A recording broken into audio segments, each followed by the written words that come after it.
जब नारद मुनि ने भगवान विष्णु से पूछा, कर्म बढ़ाया भाग्य, कर्म बढ़ाया भाग्य का यह जवाब दिया, भगवान विष्णु ने मनुष्य हमेशा कर्म बढ़ाया भाग्य का जवाब खोजता रहा है।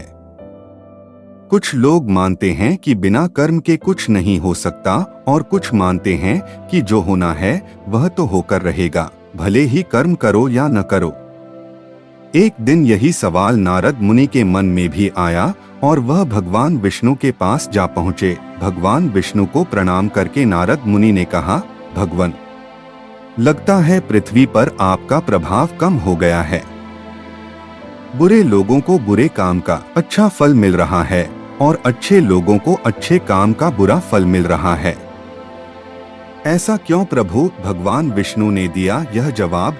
भगवान विष्णु ने मुस्कुराकर कहा, नहीं नारद, इस संसार में हर किसी को अपने कर्म और नीति के आधार पर ही फल मिलता है। तुम ऐसा क्यों कह रहे हो? क्या कुछ देखकर आए हो? नारद ने बताया, चोर को सोने के सिक्के मिले। नारद ने कहा, हाँ भगवान, मैं अभी अभी एक जंगल का हाल देखकर आ रहा हूँ। एक गाय गड्ढे में जा गिरी थी। वहां से एक चोर गुजरा। गाय को उस गड्ढे से निकालने की बजाय वह उस पर चढ़कर कूद गया। वह थोड़ी ही दूर पहुंचा था कि उसे सोने के सिक्कों से भरा एक कलश मिला। जिसने गाय को गड्ढे से निकाला वह चोटिल हो गया। नारद मुनि ने आगे बताया, तभी एक आदमी वहां से गुजरा।